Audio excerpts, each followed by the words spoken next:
Good day, everyone! I am Sir Robbie, and together, we will learn the word of the future, robotics. Did you know that here in Educational Technology Unit, robotics is a priority to make every Filipino learners and teachers competent and meet the demands of the future global scene? Wherein teachers, students, and parents who wanted to learn robotics is just a click away for free. Robotics is an interdisciplinary field which integrates computer science and engineering. It involves design, construction, operation, and use of robots to assist human activities. Are you ready for this transformation? Soon in ICT's Educational Technology Unit. Come and join us and love the future para sa bata, para sa bayan, at para sa guro. Sulong edukalidad.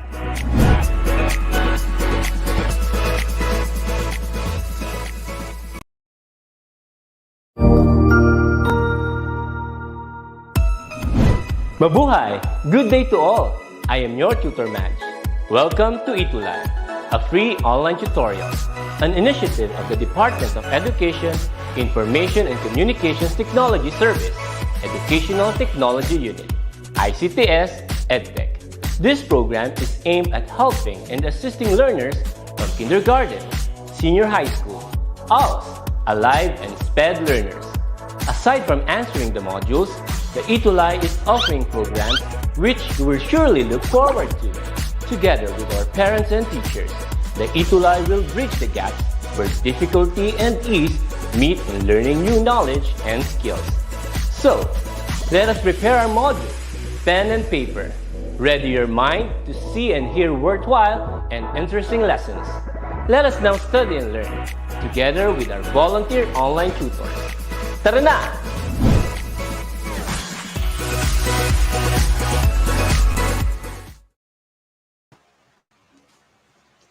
Hello everyone, good morning once again. It's Eve.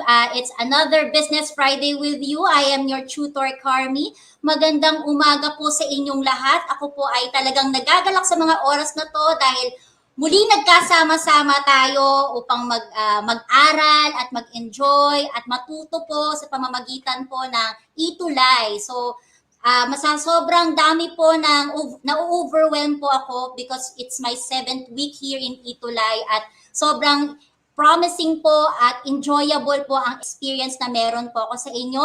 Sobrang nagpapasalamat po ako sa mga patuloy po na nagsumusubaybay every Friday ng ETUlay for Fundamentals of Accountancy, Business and Management 2. So, bago pa tayo magsimula ng ating new lesson for this day, let me first have a shout out. At bago po din yon ay pakikilala ko po rin pala ang sarili. Ayoko pong ma-miss nyo ako. Ako po si Tutor Carmi. Kamusta po kayong lahat?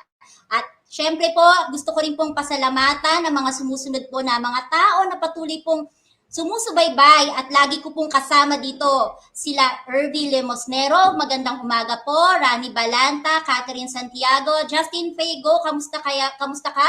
Gian Canceran, Catherine Santiago, Iris Ronquillo, Sandy May Malyari, Yahaya Sitli, Abo Maria Aiza, Vincent Ponteliano, ano pa ba to? Sino to? Si Sheila Espinosa, Brian Tadioque, Helen Quinto Sanchez, Justin Fego, napakadami po ng sumusubaybay po. Maraming salamat po from the bottom of my heart for always keeping us with you, for always watching, and for always supporting us here in ETUlay. So napakaganda po ng topic natin ngayon. So last time po, we talk about financial analysis. Continuation lang po yung gagawin po natin ngayon. At alam ko po, tulad ng mga estudyante ko po, pag tinuturo ko to, alam ko nag-e-enjoy sila kasi mas lalo nilang naiintindihan kung ano ba itong tinatawag natin financial analysis. At ano ba ang kahalagahan nito when it comes to a business. Lalong-lalo po dyan po sa mga estudyante ko po na mga ABM student from Mekawayan National High School. Alam ko po that's the very reason why you are not only mold as an employee but also a businessman. So yun po ang isa sa mga advocacy ko po kasi lahat po tayo ay maging kapitalista. So pag naiintindihan natin kung ano yung nangyayari sa loob ng ating business, napakadali pong mag-decide, no? So before we start, let me share with you my screen. Yan. Yan po. Okay? So for today, we are going to talk about financial ratio analysis. Okay? Ano po ba yung objectives natin? So, objectives, medyo mahaba tong ating talakayan, kaya medyo umpisahan ko na siya. Okay, so objectives natin for today is, of course, number 1, to define measurement levels, namely liquidity, solvency, stability, and profitability. Compute and interpret financial ratios such as current ratio, working capital, gross profit ratio, net profit ratio, receivable turnover, inventory turnover, debt to equity ratio, and the like. So alam niyo po, yung mga binigay po na sa melts natin, medyo po siya, parang compress po, yung medyo compress po siya. Pero kung pag-aaralan po natin ang financial analysis or financial ratio analysis, napakadami po na way para po ma-analyze natin ang ating financial statement using this method. So last time we talked about vertical and horizontal. So before we start, let's have first a review of what we have learned last week. Okay, so let's have a review. Circle the letter of the correct answer. So meron po akong hinandang 4 na katanungan po dito na inaasahan ko po na inyo pong tatalakayin at babasahin para po ito masagutan. Okay, so number 1, let's have number 1. So blank is a method of comparing and analyzing result of financial performance and financial position from different accounting periods. Pwede po ninyong gamitin ang ating chat box. You can comment below po para po doon sa mga answers po natin. Lalong-lalo na po dyan sa mga estudyante ng ABM. Hi, Ma'am Mira. Good morning. Kamusta po? Sige. Tignan natin po yung mga answers. So, number 1, ayan, from Cheska Aquino. It's letter B from Kyla. Letter B from Isabel Magracia. Nagpa-shoutout lang pala si Isabel. Okay, si Maria Aiza, si Jenny, si Daniela, all of them answers letter B. So, let's see if that is the correct answer.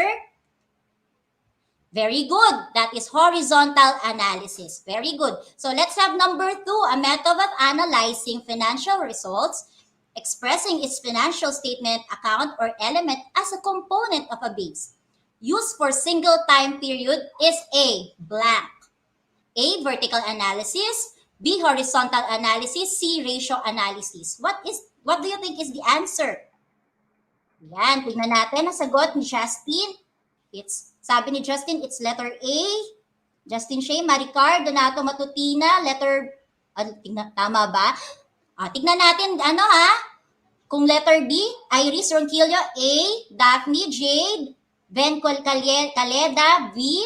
Sige, mukhang hati po ang answers po dito. But the correct answer for this item is letter A, vertical analysis. So, yung pong hinahanapan po natin yung component of the base and used for single time period kasi di ba po, vertical pa tayo. Okay. Using the horizontal analysis, number 3, of method of financial statement. Meron ba kayong mga calculator dyan? Magdala po kayo ng calculator. Kailangan nyo po yan. And make sure din po that you take note the answers po. Compute for a peso change or variance and percentage change of cash account in 2020 with a balance of 1,500,000 in 2019. So, ang hinahanap po natin yung peso change variance and percentage change po.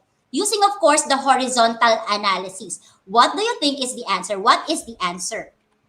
Sige, let me see. Okay, so number 3, parang marami po ang sumagot na very good. You got it correct kasi po, ang answer po ay letter C. Very good. So let's have number 4, the last item.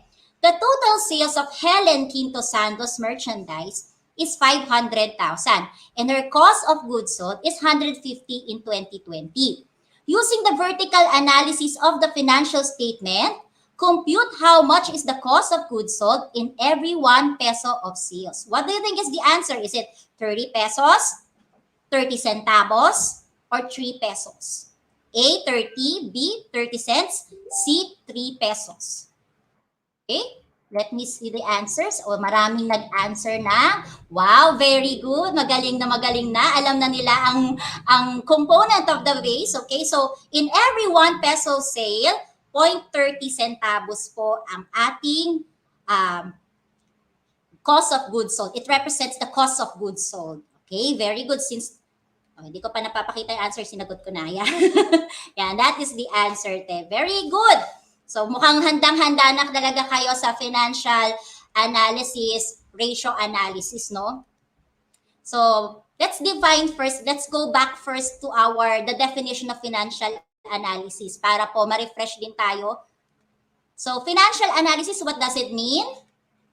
It is an organization activities which evaluates financial result from financial statement of entities, business activity which helps financial users in making economic decision. So parang kung naririnig niyo po yung salitang hinihimay-himay, ganun po ang ginagawa natin when we are doing financial analysis. At bakit? Bakit natin ito ginagawa? Because it will help, of course, the financial users to come up with their economic decision. So yung economic decision na yun, ibig sabihin tamang decision, sound decision when it comes to your business operation. Okay. Anong purpose ulit? So para mas mabigyan natin ng emphasis, to aid financial user evaluating their financial position and performance. So in the business before making sound economic decision. Okay. So again, ano bang kino-cover ng financial analysis? Of course, it confirms the past. It evaluates the present, and yung future po, it can predict the future. What will happen to the business, what is happening now in the business, and what happened last time in the business. So yun po yung kumbaga it covers everything about the business. Kaya po importante that we know how to do financial analysis. Okay, next. So, ang pag-aaralan natin ngayon is financial ratio. Siguro po naririnig niyo po yung financial ratio, yung mga ratios doon po sa sa ating mga mathematics po. Okay po, ang part po talaga ng accounting ang mathematics, pero alam niyo pong very simple mathematics lang po ang ginagamit natin dito. Kaya kayang-kaya ng kahit sino basta po nag-e-enjoy kayong gawin ito. So, ano ba yung financial ratios? Ang financial ratios is a mathematical comparison of one number to another using simple division problem. You are actually comparing the elements of the financial statement here. It is not just a number, but the elements or the figures or the presented figures in the financial statement. It involves analyzing various figures stated from financial statement to arrive at a meaningful information about the business performance and financial condition. So everything class that was presented, of course, in your financial statement has something to do with your activity as a business. Kaya po importante na ang bawat elements na to ay himayin natin at pag-aralan natin para sa susunod po na taon o kaya naman sa mga oras na to, maging maganda ang maging takbo ng ating operation. Kasi po lahat po ay nagre-rely talaga sa financial statement. Knowing that the financial statement is considered and accounting is considered as the language of business. Ito po ang, kumbaga sa wikang Pilipino, ito yung language na we speak together. And alam naman po natin ang ginagawa ng language, di ba? It unite us. Kung hindi mo naiintindihan yung language na yon, possibility is that you will fall together, di ba? So, ayaw naman natin ng gano'n, nagkakaroon ng barrier, no, ang bawat isa. So, dapat bawat isa sa loob ng inyong businesses ay naiintindihan kung ano ang nangyayari at paano nating susolve ang mga problema. Kasi lahat naman po talaga ay may problema at lahat naman po ay may risk. But, as of course, ang tinatawag po namin dyan sa business, calculated risk. Yon. Sige. So, una nating pag-aralan ang liquidity ratio. Okay? Ano ba itong liquidity ratio? Alam ko nabanggit ko na po ito sa inyo before sa ating pong statement of financial position. So, kasama po na ina-analyze talaga po sa isang company ang liquidity ratio. Ano po ba yung liquidity ratio? This is an ability of entity to meet its maturing obligation in a short run. So, lahat po ng mga current, okay, Tandaan lang po natin, lahat po ng mga current asset po natin at current liabilities po natin, dapat po yung current asset natin, kaya niyang i-cover lahat ng ating mga current liabilities. Okay? So, para po maintindihan natin mabuti, katulad po ng mga doktor, no, kapag tayo ay nagpapa-laboratory, okay, meron po tayo nakikita doon sa mga site po, yung pagka nagkaroon ng result, yung mga references po.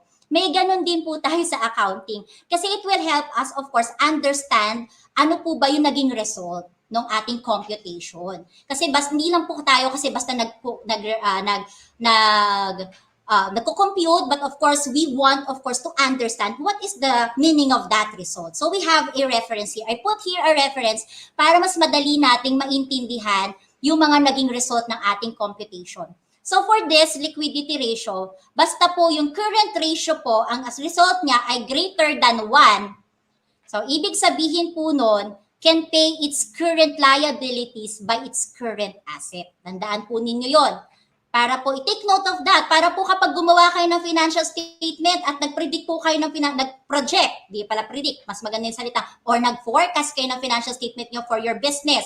Okay? Siyempre, ang gusto natin maging result doon ay maganda. So, tignan natin kung yung ilalagay natin na figure is greater than 1. We can use the liquidity ratio for your financial statement.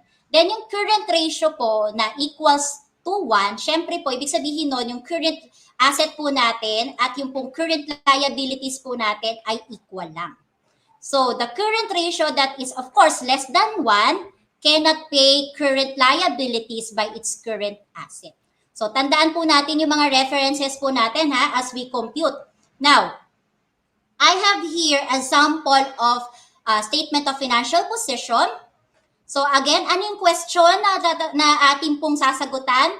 Can an entity be able to pay for its current liabilities using its current asset?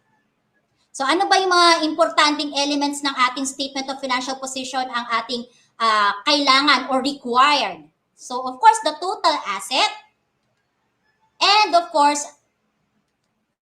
the total current asset, and the total current liabilities. Kasi po, di ba, meron pa tayong non-current. So hindi muna natin sasama po yun. Kailangan po muna, lahat po muna tayo ng current asset.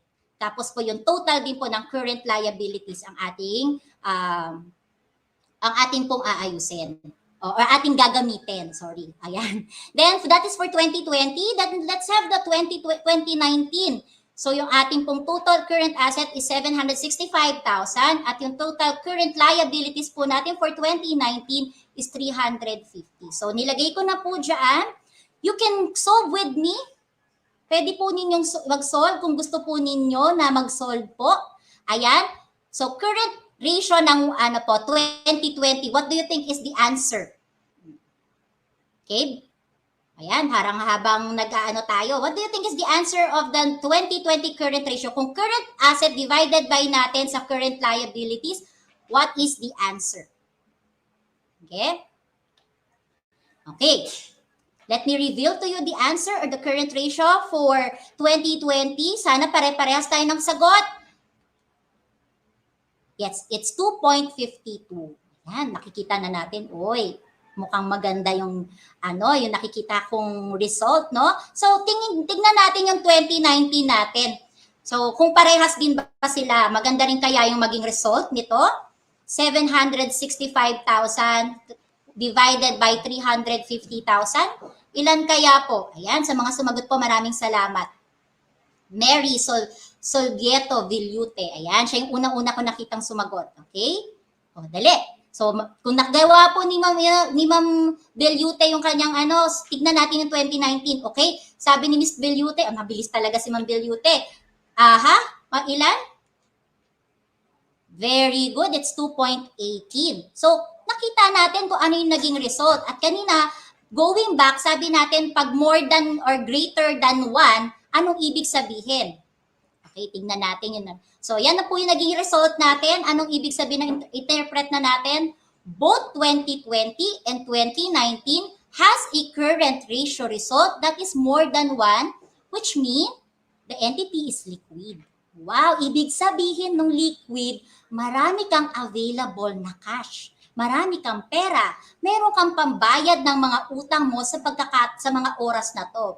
It can pay all the current liability with its current assets. So, napakagandang sign nun para sa ating mga business owners, no? Matutuwa talaga sila. Isipin mo, madami silang pera. At kahit umutang sila, alam nilang kaya nilang makover yon at mababayaran nila yon kasi meron silang fund. So, next. Okay. So, let's answer this one kung gaano natin naintindihan yung ating discussion about liquidity, no?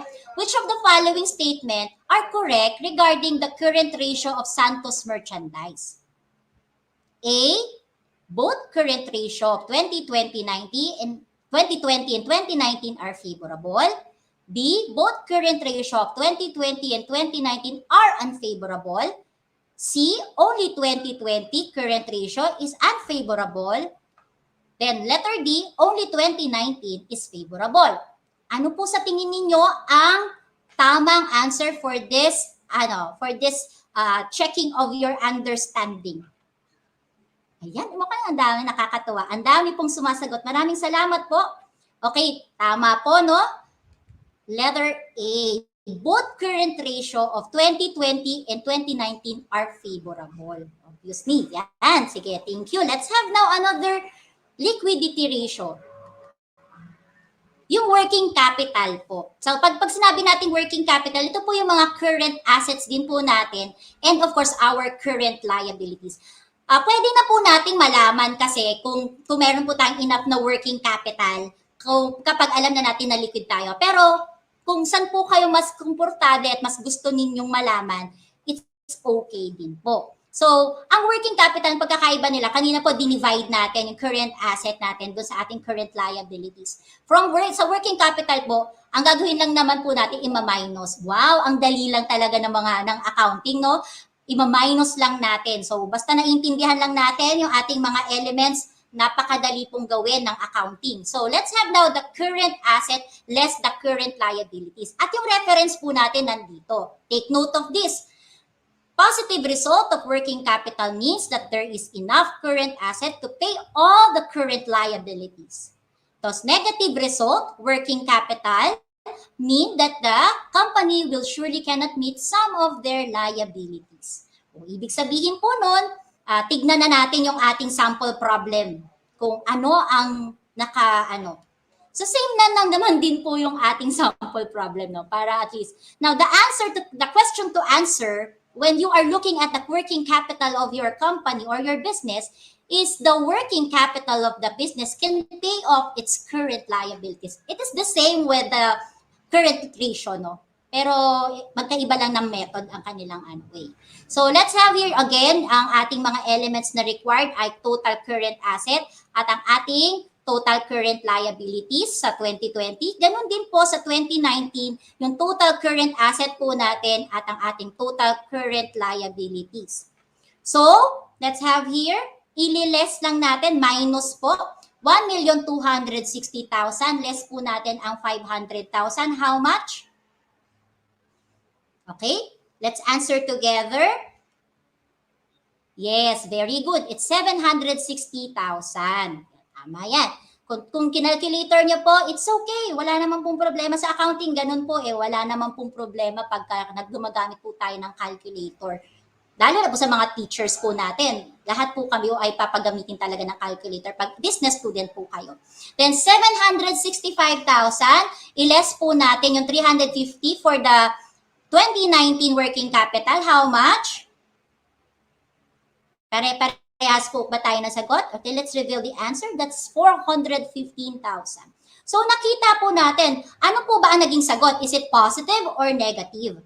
So, para po ma-interpret natin yung nangyari po na mga changes doon sa ating working capital or yung ginawa po nating method, okay, the interpretation is working capital from both year are enough to cover the current business requirements. The current asset can pay all of its current liabilities. Again po, there's no template when it comes to your interpretation as long as you are actually delivering the good naiintindihan, it's understandable yung inyong ano po, at talagang dapat naka-align siya sa kung ano po ang reference po natin. So, tinignan, gumamit po ako ng ibang words po dyan. So, magagamit din po ang inyong communication skills when you are doing the interpretation. Okay? So, in which year does the working capital balance of the business, check natin again your understanding, has a favorable result? Okay? Letter A, both working capital of 2020 and 2019 are favorable. B, working capital of 2020 is more favorable than 2019. Letter C, working capital of 2019 is greater than working capital of 2020. And then letter D, working capital of 2019 is favorable than 2020. What do you think is the answer? Yan, mukhang ano. Okay, marami po ang Cheska Aquino answer, letter A. Sige, tignan natin kung tama si Cheska. Very good. Cheska, you got the correct answer. Okay. Yan. Next po tayo. Solvency ratio. Ayan. Kanina po, pinag-usapan natin is about liquidity ratio. Now, solvency. Ma'am, bakit kaya parang ang ano po, lagi na lang po parang tubig? Okay? Kasi po, sabi ko nga po sa inyo, balikan lang natin yung dati kong sinabi, ang tubig po ay sumisimbolo ng cash. Okay? Ito po ay, kung kahit saan po pinapadaloy po natin yan. Okay? Pero po tayo, ang kagandahan lang po kasi sa accounting, nalalaman natin yung direksyon ng cash. Okay? At the same time po, kapag alam natin solvent po, pag narinig natin yung salitang solvent sa accounting terms po or sa business po, ibig sabihin po niyan, maganda po ang sitwasyon or yung posisyon ng ating company. Bakit? Kasi po, nandoon natin masasabi na we are having a leverage o kaya naman po yung tinatawag po natin na stability. Kasi nga po, ibig sabihin, hindi lang po ngayon ang namimit natin ng mga maturing obligations. Even po yung mga long-term obligations po natin, alam natin na kaya natin siyang i-meet. So, yun po yung kagandahan, ayun ang pagkakaiba ng solvency and ng liquidity ratio. Okay, ibig sabihin, kung ang liquidity is for short term, ang solvency is for long term. Okay. So, ito pong debt ratio or debt to asset ratio po ito. Pwede po yun po ang ang ating ilagay. So, ito po yung pag-aaralan po natin. Tsaka po yung debt to equity ratio. Okay, yung debt ratio, ang i-compare natin dyan is yung total liabilities natin over the total asset. Sa debt to equity ratio, yung total liabilities natin sa total equity natin. Okay. Tignan natin po So, debt to total asset ratio, yun din po yung debt ratio Pag po tayong malilito, baka po kasi sa ibang libro nakalagay debt to total asset ratio, yung sa may iba pong libro nakalagay debt ratio. So, that's the same. Basta po yan po ang binigay na na formula, parehas lang din po yun. Marami po kasi ngayon maraming nagbago as accounting standard develops, of course, yung mga terminologies also develop. Dalong na po sa mga finance din po. Actually, ito po, ito pong subject na to ay pwede nating ma-relate sa ating business finance. Kasi financial management po ang nito. Ang magiging result po nitong ginagawa natin ay how are we going to manage our finances in our company, in our business. So, yon. So, let's have now the question to answer pagka we are analyzing the debt to total asset ratio ng isang company. How much is the asset are financed by debt? O yun daw po, kasi di ba po ang ating mga asset ay pwede pong i-finance po sa pamamagitan po ng capital at saka po sa pamamagitan ng utang. So gusto po nating malaman how much is the assets are financed by debt. So ang reference lang po natin dito, ito po, when the debt ratio or the debt to total asset ratio is less than 50%, asset are financed more by equity. Ibig sabihin, ginagamit sila ng capital po para po bumili ng kanilang mga assets. Okay? When debt ratio is greater than 50%, hindi lahat ng less than ay masama, tandaan niyo po. Okay, so when debt ratio is greater than, asset are financed more by debt. Okay, basta. Then, when both debt and equity is 50%, okay, assets are financed equally by debt and equity. So we are going to express our answer into percentage. So balikan lang natin po yung ating mga business mathematics, general mathematics po, para po sa pag-express po into percentage. Okay, for the same po ang ating gagamitin na financial statement po for our debt to total asset ratio. Again, ang question to answer, how much is the asset are financed by debt? Okay, so ang ating total liabilities, yan. So ibig sabihin sa total liabilities po, kasama na po ang non-current po dyan. Then yung total asset po natin, kasama na po yung non-current asset din po dyan. So 700,000, tama ba? Oh yeah, 700,000 divided by 1,960,000. So, ayan po ang ating Then, sa 2019 naman po, we have 500,000 kasi 350 plus 150, that's 500,000. Then, yung total assets po natin na 1,215,000. So, tignan na po natin, no? Okay, you can now use your calculator. You can now compute for the debt ratio or the debt to total asset ratio. Okay, how much? Okay, very good. It's 36%. How about the 2019 po? Ilan? Ilan po ang ating 2019? Antay tayo ng sagot. Okay? Sa debt ratio po, 500,000 divided by 1,215,000, our answer will be 41%. Okay. Ma'am, pwede po ba nating i-round off? Opo, pwede po tayo mag-round off. Wala namang pong problema pag nagra-round off po tayo. Okay, so yan po yung ating answers, no? Now, let's have an interpretation. Debt ratio or the debt to asset ratio for 2020 is 36% and 2019 is 41%. The results are both less than 50%. Which means that the most of its assets are financed by equity.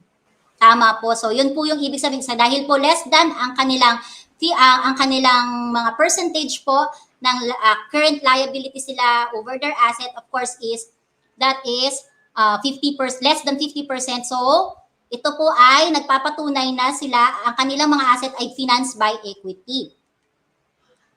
So kung naintindihan po natin, I know that you can answer this question. What does 41% debt ratio means in 2019? Is it A, has no meaning at all?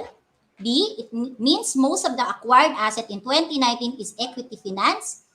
C, it means that most of the acquired asset is through debt financing? D, it means that the asset acquired are both debt and equity finance. Ayan, sana po ay marami tayong natututunan, no? So sabi ni Vince, it's Vince Panganiban answered letter B. Very good, Vince. You are correct. Okay. Now, let's have another solvency ratio. Debt to equity. Kanina tinanong natin anong mas malaki? Kung yung asset ba natin, yung ating liabilities over our asset. Ngayon naman po dito, ano yung higher o mas malaki? Yung debt ba? Yung ating utang o yung ating equity? Maganda po na iintindihan natin to kasi po kunwari gusto po nating magpauta o gusto po may mangungutang po sa atin. Tignan po natin yung kanilang asset po, yung kanilang equity po. Kung meron ba sila kasing kakayahan magbayad. Baka mamaya po wala palang kakayahan. At kahit po gaano po kaganda ang nakalagay na figures po dyan, kung hindi po natin siya i-analyze, baka po magkamali tayo sa desisyon natin magpautang sa ating mga gustong pautangin. Okay? Kaya siguraduhin po natin yan na meron po, na pag-aralan natin mabuti yung financial statement po. Kaya that is one of the requirement pag mangungutang. Kailangan meron kang financial statement. Audited financial statement. Hindi basta-basta dapat ito ay audited by, of course, as external auditor or a certified public accountant. So, ano yung reference natin dito? When the debt equity is less than 1, equity has more weight than debt. Ibig sabihin, ayan. So, ibig sabihin, mas marami kang equity kesa sa iyong debt. When debt to equity is greater than 1, okay, debt has more weight than equity. So, then, when the debt to equity is equal to 1, debt is equal to equity. So, ibig sabihin, dapat ang gusto nating mangyari ay less than 1 para kahit sino naman, di ba? Mas gusto natin yung konti lang ang utang kaysa po sa madaming utang. Okay. Now, the question to answer, which has more higher, debt or equity? Ano yung mas madami o mas malaki sa company na to? Mas marami ba silang utang o mas marami silang capital? Yan. So ano ba yung mga kailangan natin dito? Total liabilities for 2020 at po yung ating Santos Capital. Ganon din po dito po sa ating 2019, the same po, ating total liabilities at yung pong ating capital. Yan. So, check na po natin. Let's have the computation. 700,000 divided by 1,260,000 for 2020. Ilan po? Yan. It's 0.56. Okay. Mukhang ano. Let's have now 2019. 500 divided by 715,000. Tingnan natin. 0.70. So, ano yung gusto nating mangyari? Dapat ay less than 1, di ba? So, do you think it's less than 1? Yes, tama po, no? That is, the answer is actually less than 1 po. 0.56 and 0.70. So, ibig sabihin, mas malaki ang equity ng company na to. Okay? Kesa po dun sa kanilang mga pagkakautang. Sige, tignan natin yung interpretation kung paano ko siya sinabi, no? Debt ratio for 2020 is 0.56 and 2019 is 0.70. The results are less than 1. Equity has more weight than debt. It indicates assets are financed more by equity rather than debt. Yun. So parang ganon din po kanina. Okay? So determine if the statement is true or false. The higher the debt ratio indicates more financing from creditors is used than investors making additional capital. What do you think is the statement? Is it true or false? Okay? Tignan natin kung ano mga sagot. Okay? Is it true or false? Okay? Kung pare-paras po tayo ng answer, sabi kasi the higher the debt ratio indicates more financing from creditors. Okay? Is used than investors making additional capital. So ibig sabihin mas higher yung debt mo, syempre, mas marami kang pagkakautang kaysa sa gumagamit ka ng additional capital o capital.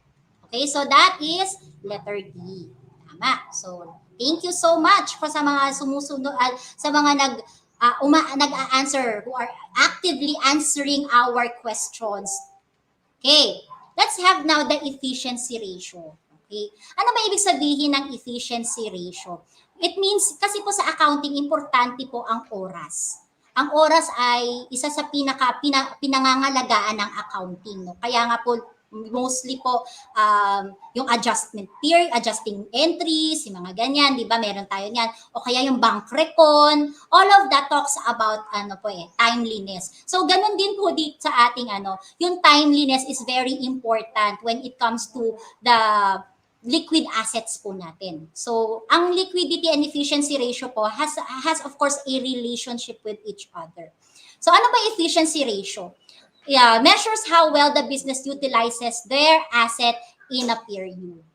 So, okay, now ano ba yung mga efficiency ratio po na meron po tayo na analysis po? Unang-una na ina-analyze po natin sa efficiency ratio is the accounts receivable turnover. Ano po yung sabihin turnover? Alam niyo yung kanta ni Sarah? Ikot-ikot lang, ikot-ikot lang. Tama po yun. So yung ikot-ikot po, kasi alam naman po natin, di ba, ang pera natin sa loob ng business po ay pinaiikot lamang po natin.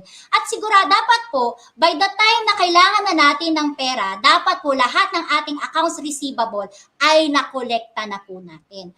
At dapat natin yun, monitor natin yun. Kaya po, wag po kayong magagalit dun sa mga nagpapautang po sa inyo na sila po ay naniningil. Kasi syempre po, pag hindi po sila nakapaningil, syempre mababawasan po yung kanilang pera. At syempre po, yung mga requirements po nila na for the yung mga current requirements nila, hindi po nila yun mamimit. Kaya po talagang masigasig po ang ating mga billing department when it comes to collection. Huwag po kayo nagagalit sa kanila. Dapat po, nung umutang tayo, nalulungkot pinautang nila tayo, tapos nung ngayong naniningil, nagalit na tayo. Naku, wag nating gagawin yun. Kasi intindihin natin na kapag hindi po sila nakapaningil, baka po yung mga requirements nila for that particular period, hindi nila ma-meet. So paano natin malalaman ang ating ilang beses tayo nakakapaningil sa isang period? At malalaman natin to sa pamamagitan po ng ating net credit sales at over average accounts receivable. So, syempre po, reference natin dito, low turnover indicates weak collection account receivable. Ayan po, yung mga accounting department po, yung mga billing po, sinasabihan po ng mga managers na, maningil na kayo, kailangan makapaningil kayo, wala pa tayong pera, may babayaran tayo. Okay. High turnover naman indicates strong collections of accounts receivable. Sige, tignan natin itong no? So, meron na ditong net credit sales. So, ibig sabihin po, hindi na lang po statement of financial position ang titignan natin. We have to look, of course, into the financial performance or the SCI of the company. Yung kanilang statement of comprehensive income. Then, ganun din po sa inventory turnover. Siyempre po, ano naman na magiging effect kapag hindi tayo yung inventory natin ay hindi natin nare-replenish. Yung salitang replenish, ibig sabihin po na napapalitan. Ibig sabihin po na wala pong nagiging sales. Siyempre sa isang company po or sa isang business, kailangan lagi tayong may sales, no? So, importante po na maintindihan natin na lahat po ng ating galaw ay siyempre katumbas nun ay pera. Kung hindi po tayo nakakabenta at marami tayong inventory na nasa loob lang ng ating factory or nasa ating lalagyanan lang, natutulog doon, ibig sabihin po nun, wala tayong sales, wala din tayong cash. So, ano ba yung titignan muna natin dito para malaman natin yung ating inventory turnover? Of course, the cost of goods sold over the average inventory. So, ibig sabihin po dito, reference natin, low turnover means weak sales and too much inventories. High turnover means strong sales and possible insufficient inventories. Okay, so mamaya tignan natin yung ating example. Let's say, tignan muna natin ang accounts receivable turnover. Ano ba yung kailangan natin dito? Siyempre po, dalawa na po ito na nakikita ninyong financial statement. The one is the example of SCI and of course yung kanina pa po natin ginagamit na SFP or Statement of Financial Position. So, of course, kailangan natin malaman yung net sales. And of course po, yung dalawang accounts receivable for 2020 and 2019. Okay? O, gawin na natin yung computation. Yung question to answer, how many times can an entity turn their receivables into cash? Okay, anong gagawin natin?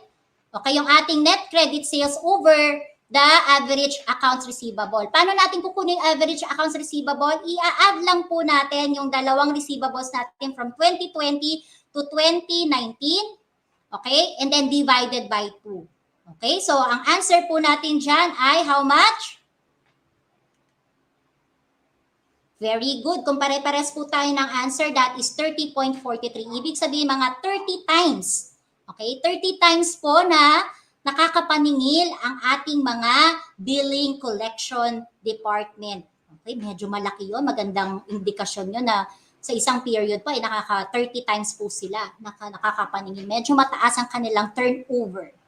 Now, syempre po, kung nalaman natin kung ilang beses, alamin din natin kung ilang araw. Kasi doon natin malalaman po kung mabilis ba talaga ang kanilang ang pangpaniningil nila. Sa ilang araw bago po nila ma-turn yung receivables nila into collection. Ayan. So by doing this, we are going to convert po ito pong ating turnover into days. At gagawin po natin sa pamagitan ng 365 days, ibig sabihin yung 1 year over po sa 30.43 or the accounts receivable turnover. So dapat po, makompute muna natin yung accounts receivable turnover before we have our days in receivable. Okay. Sabi po dito, that is 11.99. Ano ibig sabihin nun, ma'am? Ibig sabihin po, 12 days. 12 days po bago po nila makolekta lahat po. Di ba medyo, alam niyo po kung maliit lang po siya na business, siguro hindi siya ganun promising, no? Depende kasi sa laki din niya ng business. Pero pag mga malaking business at ganito po, every 10 days po or every 12 days ay nakakapaningil po sila, ay maganda pong indikasyon yon. Ibig sabihin, in 10 days, alam nila, nakukuha nila yung kanilang mga pera o yung kailangan nilang requirements para sa business. So, anong interpretation po nito? The business can collect its accounts receivable 30 times in the period and every 12 days is the collection. Wow! So, meron po tayong tinatawag na high turnover or accounts receivable sa company po na ito. Now, let's have now the inventory turnover ratio. Yan. Okay. Ano naman itong kailangan nating pag-aralan dito sa inventory turnover? Dahil dito, gusto nating malaman naman po kung paano tayo, kung ilang beses po tayo nakaka-replenish o yung nabibenta yung ating mga inventories at kailan natin siya, kung kailan at kung ilang beses, ayan, ilang beses po siya. Okay, ilang beses po tayo iaano po natin yung ating mga inventories. Parang the same lang po ng accounts receivable po, turnover. So, ang kailangan natin dito, of course, is the cost of sales of the company, yung kanilang and then po, syempre, kung may inventories po kayo doon sa inyong 2020 or sa inyong SFP, okay, kasama po yan dalawang yan. Yan po ang ating magiging requirements para malaman po natin inventory turnover ng ating company. Yan. So the question to ask, how many times can an entity sell their inventories and replenish it? Nabebenta at napapalitan. Siyempre, tandaan po natin kailangan ito pong inventory po natin, lagi itong intact. Kasi pag high po ang ating turnover, tapos po, wala tayong pampalit o hindi natin na-replenish yun, siyempre po yung mga customer po natin, magagalit po yun sa atin kasi yung dami nilang orders, tapos ngayon, wala kang maibigay sa kanila kasi hindi mo pa nare-replenish. So, dapat po hand-in-hand po yan na magkatuwang po yan. Nagbibenta ka, pero dapat napapalitan din po yung mga binibenta natin ng bagong produkto po para po at least kapag mayroon po tayong high demand, mabilis po tayo makapag-serve dun sa ating mga customer. Kaya po importante natin na maintindihan to. So inventory turnover ratio is equals to cost of goods sold over the average inventory. So, the same po yung process na gagawin po natin. Kaso po dito, instead of the net sales, we have the cost of goods sold. Okay? Cost of goods sold divided by 100,000 plus 100,000 divided by 2. So, unahin muna natin i-convert, okay, yung ating average inventory. Okay? Tapos po, saka po natin i-divide yung 800 dun sa ating magiging result. So, anong sagot? Yes, 8 times. So, 8 times sila nakakapag-sell ng kanilang inventories. Okay? Or nare-replenish ang kanilang inventories. So, ilang araw? Okay? Ilang araw na tumitigil ang kanilang mga inventories dun sa kanilang mga stock rooms? Or bago tumabenta? So, tama po. So, it is 45.62. Okay, para medyo itong inventory turnover dito sumablay yung company, no? Medyo mababa ang kanilang turnover at medyo matagal. Okay? Baka ang ginawa nila, baka nag-uubos. Nag-uubos sila ng kanilang mga inventories. Baka yung mga, alam niyo yun sa inventories, may mga system pa dyan. May FIFO, LIFO, yan. First in, first out. Siyempre, yung mga first in, dapat mailabas na sila. So, baka that is the reason. Tignan niyo, nagkakaroon tayo ng kwento after natin na malaman yung result, di ba? So, baka yun po ang result, bakit po ganito kabagal ang kanilang inventory turnover. Okay? So, dito po, the inventory turnover of the company is low 8 times in a period. It can sell its inventories and replenish it every 45 to 46 days. Pag 45 to 46 days, parang sabihin natin almost 1 month and a half. Di ba? bago mabenta yung ibang nilang mga inventory. So, dito gagawa na si marketing ng plan para mabenta.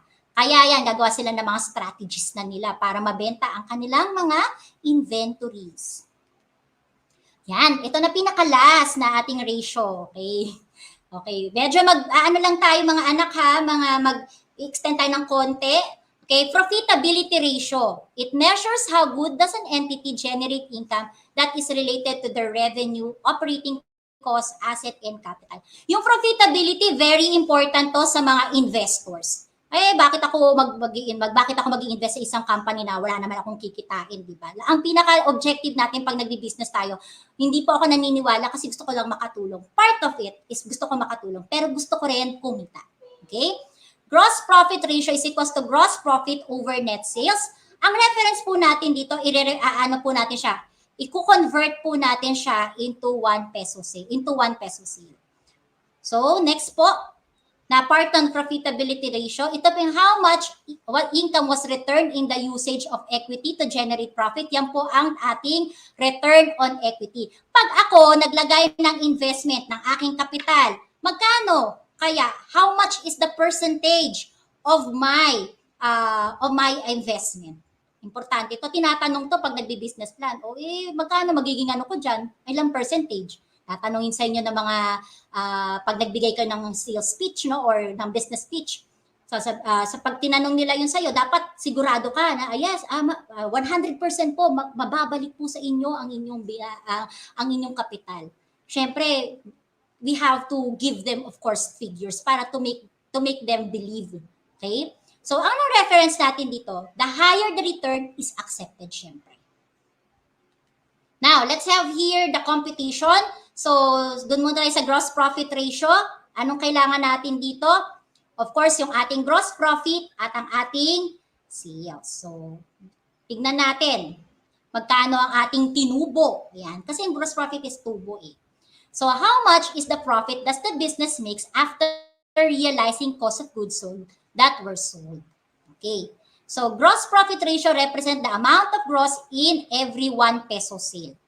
Gusto ko pong sige po, let's compute for this. Gross profit ratio, 2,700,000 divided by 3,500,000. Magkano po? Sana nandyan pa po kayo. Yan.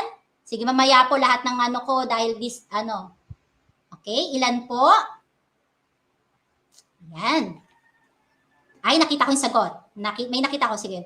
Kailangan siya. Sabi ni Vince, it's 0.77. Okay. Correct. Or 77%. Okay.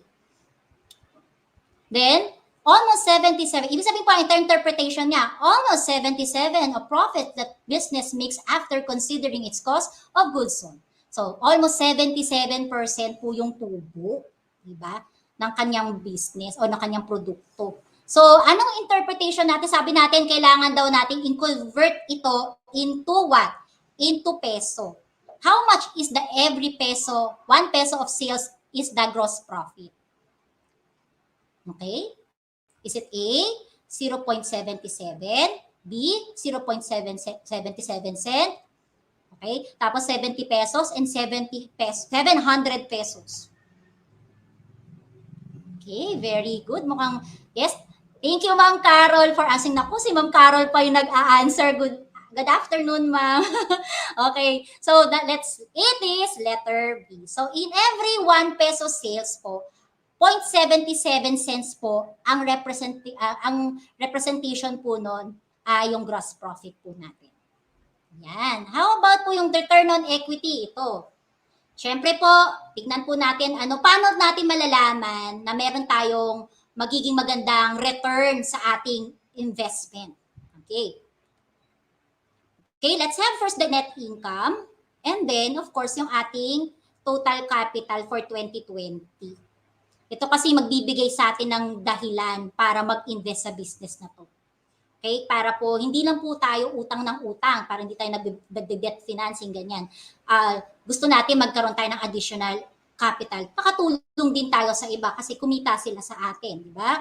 So, Question to answer, how much income was returned in the usage of equity to generate profit? So, paano natin malalaman that this is the formula that we are going to use for the return on equity? Return on equity is equals to net income over the equity. So, okay, from here, the higher the return means that the business is promising in terms of investment. Ako, tingnan natin, ilan po ang ating possible ROE. Yan, ROE. Dati ROI. Parehas lang din naman po yun. Okay, ROE or return on equity. Yes, very good. So, mabibilis talaga si Vince, no? So, 157%. So, ibig sabihin, you can now conclude, ay, mag-i-invest ako. Sobrang ganda at promising ng business na to. Siguro, kailangan nilang ayusin lang yung kanilang inventories. Madali nang naman ayusin yun. Okay? Kasi mag-work hand in hand dyan, yung marketing, yung sales, and of course, the accounting. Yan. Okay, this will be the, ayan. Kung meron po kayong mga feedback about po sa ating lesson, about po ETUlay, okay, if you have comments po, feel free po na mag-comment po tayo dito sa ating ETUlay. Scan lang po natin yan and we can actually give comments po. Nagpapasalamat po ako sa lahat po. Actually, dito po, today is my last day. Okay? Hindi pa naman ako aalis, no? Pero bibigyan ko po kasi ng ibabalik ko sa trono ang reyna ng accounting po. Nagpapasalamat po ako kay Ma'am Carol Topino. Ma'am Carol Topino, inaantay na po kayo ng ating mga ETUlayers, okay? Okay. Siya po ang makakasama nyo for next 3 weeks. Wow. Alam ko po maraming nakamiss po kay Ma'am Carol. Siya po yung aking mentor na sobra pong supportive at very lahat po ng inputs po na nakikita po niyan ay talaga pong pinagtutulungan po namin. Sa lahat po ng mga nandito po, maraming salamat po sa inyo. Sana po yung suporta na ibinibigay niyo po sa akin, ganun din po ang ibibigay natin kay Ma'am Carol. For 3 weeks po siya nandito sa atin. Gusto ko pong makita ninyo kung gaano kagaling din po ang aking mentor sa ETUlay. So sa lahat po ng patuloy po nagsumusubaybay, sila Beverly Lobo, sila Teresita Kohanap, Gricalda, sa aking pong mga kaibigan na nandiyan po na lagi pong sumusubaybay, sa aking principal na si Ma'am Lorena Sales, ma'am, salamat po. Sa aking assistant principal ng Senior High School, GOCP San Antonio Layman, kay Ma'am Sofia Tumambing, sa aking mga co-teacher sa May Kawayan National High School, maraming salamat sa aking mga estudyante, ABM Ford, ABM Morgan, at sa mga estudyante po na nandito palagi po na sumusubaybay sa amin. Next week po, si Ma'am Carol po ang makakasama natin. Kaya po, excited po ako na makita po siyang uli na nag-ETUlay po. So, maraming salamat. God bless you. Direct Ken, maraming salamat po sa inyong suporta din kanina at sa pag-allow sa akin na medyo medyo po ubos na. Okay po. Mag-extend ng konting oras. Ayan. Maraming salamat po sa inyong lahat. God bless you all. Happy Friday. Happy Business Friday. Bye-bye.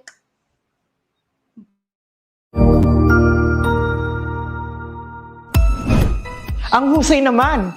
Natapos mo ang iyong tutorial session kasama ang iyong mahusay na ETUlay tutor. May bago ka bang natutuhan? I-share na yan gamit ang hashtag #ETUlayLevelUp. Huwag aalis ha dahil may susunod pang programa na pwede mo ring panoorin at salihan dahil naghihintay na ang iyong mga tutors. Happy learning dito sa ETUlay!